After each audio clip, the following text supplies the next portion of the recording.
Maoist మాజీ chief Ganapati ఎక్కడ?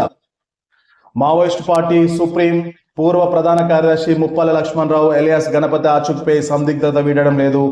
ఉద్యమ చరమాంకానికి చేరిన ఈ తరుణంలో ఆయన ఎక్కడ ఉన్నారనేది చర్చనీయమైన అంశమవుతుంది.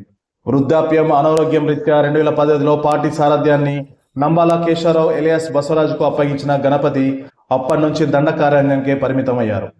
ఛత్తీస్గఢ్లో దట్టమైన అబోజ్మడ్ అడవుల్లో ఉంటూ పార్టీ కార్యకలాపాలకు మార్గనిర్దేశకం చేసేవారు. గత 2 ఏళ్లలో ఎన్కౌంటర్లో కీలక నేతలు చనిపోవడం, పలువురు లొంగిపోవడం వంటి పరిణామాలు చోటు చేసుకున్న గణపతి జాడ తెలియలేదు. లొంగిపోయిన అగ్రనేతలను విచారించిన పోలీసులకు ఖచ్చితమైన సమాచారం లభించలేదు. 2024 జూలై 13 నుంచి ఆగస్టు 10 వరకు అబోజ్మడ్ అడవుల్లో పోలిట్ బ్యూరో మరియు కేంద్ర కమిటీ సభ్యులతో జరిగిన సమావేశంలో గణపతి పాల్గొన్నట్టు ఎస్ఐబికి పక్కా సమాచారం అందినట్లు తెలుస్తుంది. తర్వాత ఎక్కడికి వెళ్లారనే విషయంలో స్పష్టత లేదు.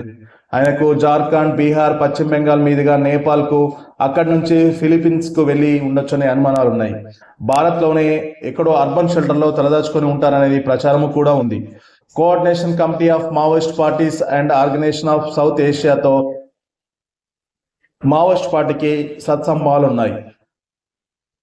నేపాల్, బంగ్లాదేశ్, శ్రీలంక, భూటాన్, ఫిలిప్పీన్లతో విప్లవ పార్టీలకు సీకంపోసాలో సభ్యత్వం ఉంది.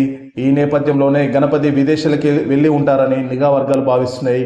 దీనిపై పక్కా సమాచారాన్ని నిఘా ఉంచినట్లు ఎస్ఐబి వెల్లడిస్తుంది.